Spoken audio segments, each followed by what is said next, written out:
let's skip the part of the Airbnb process and get straight to where the money comes in. Oh, wait. We started with Airbnb in Paphos. Yeah. The first booking went terribly wrong. So it was a guy. You can tell the story. I ended up on the roof fixing the boiler because there was no hot water. I don't know why. It was a booking made New Year's Eve, by the way. So I was New Year's Eve on the roof. Um, skipping that, the guy wanted to extend for another day, basically extend the misery given to us. He did extend, but only to get out of town. So we went into the apartment. After the checkout, it was a complete mess. Now, that's not where Airbnb goes wrong. It's a series of events leading up to these type of bookings.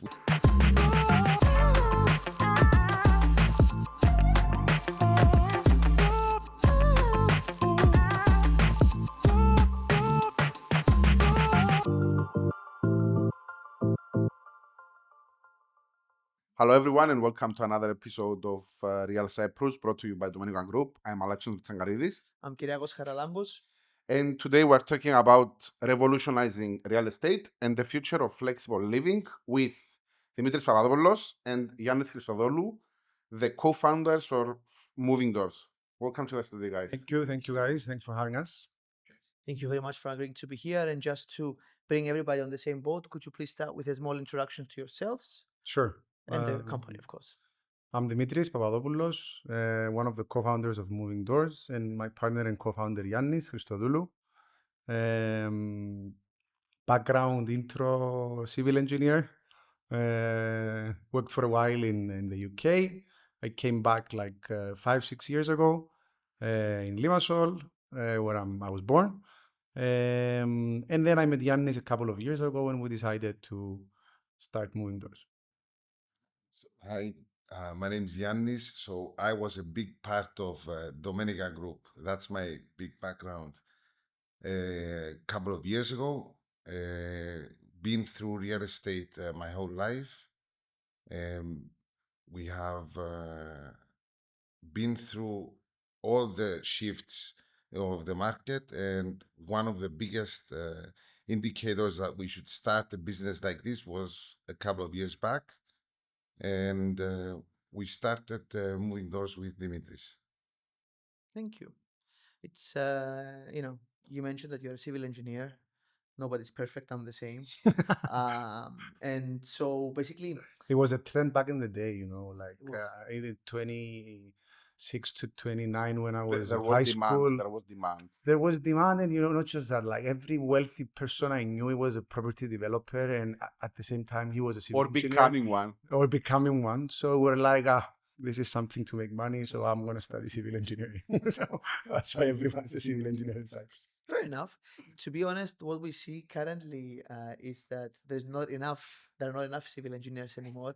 I'm guessing somewhere in the last decade that trend got, a bit disrupted. But yeah, exactly. You are absolutely right. So basically, starting from that, so you guys decided to start Moving Doors, right? So you probably saw a gap in the market. You saw a purpose that needed to be served. So what was that purpose? What made you start it? And why do you believe up until now, what differentiates you compared to other companies that attempted to do something similar? And let me add something to this question because we are talking about Moving Doors. What is Moving Doors? Sure. Fair enough. Moving Doors is a network of fully serviced and furnished apartments across Cyprus and now Athens. We operate around 400 apartments, mostly in Cyprus. We just expanded in Athens. So effectively what we do is mid to long-term accommodation. So we provide fully furnished apartments for a month or longer. Our average stay is approximately 8 months. So we have a lot of long-term tenants. But at the same time, we cater to people who want to relocate or who want to stay somewhere for a month the idea started when I realized a big problem. Like when I came back from London, I saw lots of apartments that were either semi-furnished or not at a good state of repair. The interior design was very bad. The furniture quality was very bad, and at the same time, a landlord who owns one or two apartments is not in a position to manage an apartment properly. So the tenant experience was horrible. So I was looking to rent an apartment myself. I went into Bazaraki.com, which is the largest marketplace in Cyprus. And I was looking, I was scrolling, I saw lots of apartments, I did a lot of viewings, and I was like, okay, I cannot find something that is reasonably priced. It's good interior design. The customer experience,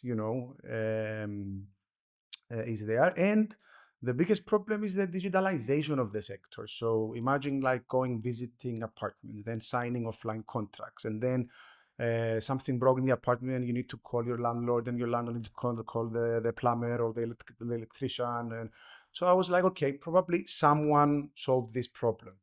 And then I searched online. And I saw that especially in the US, there were lots of companies that operated a rental arbitrage business model, which is effectively leasing long-term apartments, like usually for 3 to 5 years, then curating the space through interior design furnishing, and then And subleasing the subletting, apartments at a premium to corporate tenants for most part for periods ranging from 1 month to 12 months. One of those companies that inspired us was Blue Ground, that started in Athens We're giving them a platform now. from a Greek guy named Alex Hazeleftheriou. He started the space, of mid to long-term accommodation. So I was watching Blue Ground and Lime Home and many other companies that started after Blue Ground. So when I came back, I was like, okay, this solves the problem in Cyprus. Let's do it. So I met Giannis through a common friend. And then, Giannis is a risk taker. He's a business person. He had a lot of contacts. He was in the real estate space. So we started having discussions. And one day he called me. He's like, man, I leased a building it was peanuts, by the way. Like, it was a very good deal. So he was like, I leased a building in Kato Paphos. Come and see it. So I came to Paphos. I saw Giannis, and he was like, let's put it on Airbnb and, arbitrage and make the profit. Let's skip the part of the Airbnb process and get straight to where the money comes in. Oh, wait. We started with Airbnb in Paphos. Yeah. The first booking went terribly wrong. So it was a guy, you can tell the story. I ended up on the roof fixing the boiler because there was no hot water. I don't know why. It was a booking made New Year's Eve, by the way. So I was New Year's Eve on the roof. Skipping that, the guy wanted to extend for another day, basically extend the misery given to us. He did extend, but only to get out of town.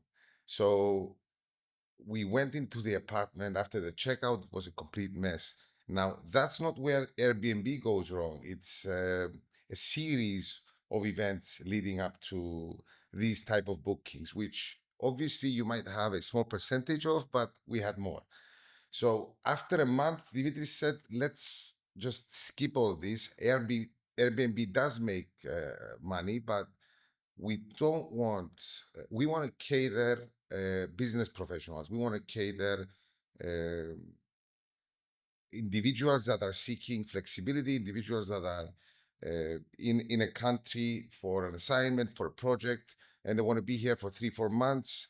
And it's a much better space to be in. Obviously, it's To be honest, two business models. the different. economics are much better as well, because Airbnb, you have a lot of check-ins, check-outs, so the depreciation and the wear and tear of the apartment is, and you need lots of people to operate Airbnb apartments. We're set So up different. we decided to shift the model to a more mid to long-term business model.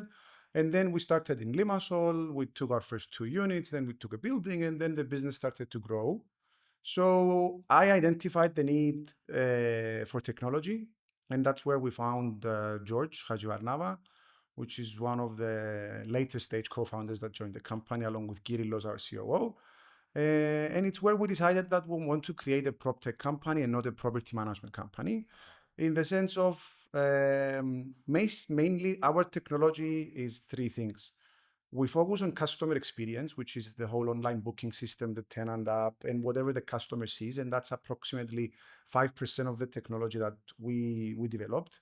Most of the technology is on the operational side. So property management system, checkout system, inventory management system, and whatever allows us to operate a more efficient Lean. business model and more lean operations. And the second thing is on the revenue side. So pricing model, dynamic pricing model that helps us increase our revenue and expand our profit margins.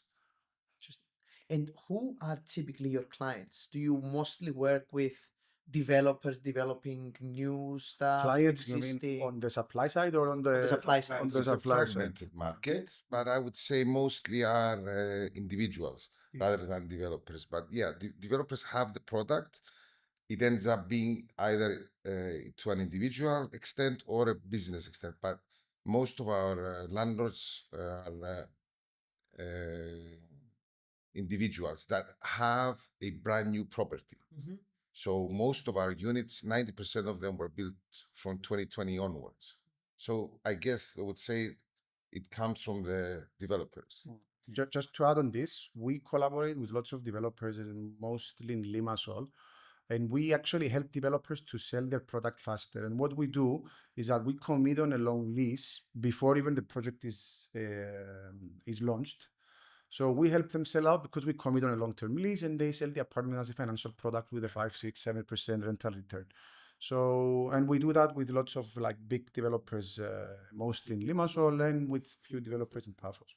So would you take an older property, or it needs to meet some standards? Obviously, it needs to meet a threshold, Okay. but a lot of these properties can be revamped.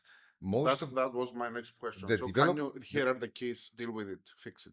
The developer product is much easier for us since it has It's ready. common pool, yeah, it's yeah. going to have a gym, it's going to have facilities that is going to cater to the needs of all these professionals.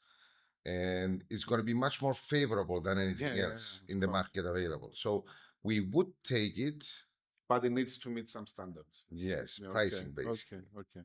would be the threshold on that. Okay. Moving slightly away from real estate per se, how easy was it to set up a startup in Cyprus? I mean, okay, now, and based on the conversations we had with other people as well, it's let's say, and Cyprus is trying to get there. Okay, there are some really good pieces, and there are some people that are very knowledgeable people here, but still, it's the whole startup idea in Cyprus is something relatively new. So It is, yeah. how difficult was it for you, and what Look, did to you do set to? up, it depends what you mean by setting up a startup. It's not about setting up the company. For us, it was very hard, for instance, to raise money, and the valuations Right. were very compressed Okay. because we were based in Cyprus. Mhm. So, for instance, if we started the same company and were based in Silicon Valley, because of the supply-demand imbalance, because there is too much capital in a geography that spans like 1 square kilometer, the valuation is completely different. Like pre-seed and seed stages in Silicon Valley, you have valuations of 25 to 30 million. We raised at the valuation of 5 million post money. So the multiples are So the multiples on revenue are extremely higher if you're based in London or if you're based in the US. Being based in Cyprus is very, very hard. I mean, the two hardest things that we faced being in Cyprus is recruiting good talented people. That's number one. That's I a would say. problem for everyone. That's a now. problem Yeah, for yeah, everyone, yeah. but especially on the tech side, like Yeah, finding I good software understand, yeah. developers and like CTO or It's a product pretty people. new. It's a pretty new industry in Cyprus, and it's extremely hard to find this kind of talent. I think that I would say that's the number one issue. And number two, I would say, is raising capital, which we went to Greece. Surprisingly, Greece has a new, like a growing ecosystem of venture capital funds that is growing rapidly the last 5 years. There is something like 25 new funds Okay. backed by the European Investment Fund. So usually what happens is that they raise, let's say, a small, similar to 33 East VC, which is the Cypriot one. They raise, let's say, 5 million, they get another 5 million from the European Union. 30% and 70% from Yeah. Okay. And that helped boost the ecosystem and create a new wave of startups in Greece. So we went to Greece So with you started a crowdfunding there. no, before the crowdfunding, we did a series, a seed pre-seed round. So Okay. we raised money in the first year of our operations. With the help of Alma advisors, Panagiotis and Nicolas, shout out. We made a list of 200 venture capital funds across Europe. We started emailing, cold calling, and the only response we got was from Greece, obviously because we're Greeks. Yeah. So we 1%. we focused on Greece. We started doing meetings, calls, and eventually we managed to close around 1.2 million from two venture capital funds, the one called Unifund and the other one Genesis Ventures, and a group of very helpful angel investors that helped us get off the ground and raise the money Venteri. to expand. Yeah, Venteri Capital is the other angel group. Hard thing to do It was very hard. Yeah, for I a mean, company starting from Cyprus. we did more than 130 calls. It was very time consuming. Even now, going through our Series A series funding is quite a task. To wrap it up and discuss a bit something that you started mentioning actually, Yanni, future plans. What are the future plans for moving doors? How and it sounds like you have a very scalable business model, and you mentioned that you already started operations in Greece. Is that part of your future plans? It And is, it just is. Yeah. closing remark basically. Yeah. Just to mention that we're currently raising our Series A round, which is going to be approximately 10 million euros. And we are going to use that money to expand organically and inorganically in Eastern Europe in general. One of the jurisdictions being Greece, and we are eyeing like Prague, Warsaw, and other places, mostly in Eastern Europe, because we see that there is not much competition and, it's a blue ocean geographies. So we're raising the money first to improve our technology and expand in different geographies. Additionally to that, having Thanos, it was the obvious first place to go was Greece because he has a lot of experience in Athens. He was the general manager of Athens operations of Blueground, so he definitely knows the inside out of Athens, and that's why we're expanding now in Athens. We already have around 15 apartments, I think. Additional to that, we are exploring new verticals, such as furniture sales, bundle furniture sales for developers, licensing our software for other operators, operating the mid to long-term space. There is lots of softwares for the short-term operation for Airbnb, such as Guesty and many others. But there is no software for the mid to long-term space with lots of APIs and the backend. So Interesting how the process made you solve problems, and basically you have to develop tools that now can be monetized. Yeah. exactly. So furniture sales is the one. Licensing our software is number two, and the third space we're exploring is creating branded residences that we will own. So we are discussing with a private equity fund in Greece to raise a real estate fund that will buy, renovate with a certain standard and experience in interior design, apartments mainly in Athens. That's that the we vertical. exactly that we will operate for a 5-year period and then exit the fund, liquidate the fund within a 5-year period.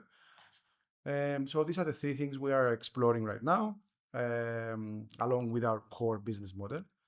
But generally, we think that the core business model is there. It's a very scalable business, but at the same time, we definitely want to explore other businesses around the main business to increase our margin and create a company that solves a lot of problems around housing. Thank you very much, guys. Thank Thank you for you as taking well. the time. Thank you. Very interesting. We wish you the best of luck. Although it's already building the momentum you need. He started from Domenica Group, so Yeah. So Any money on the it's all table? Any money on the table? wrong side of the table. And thank you all for watching us. See you on the next episode. Thank you.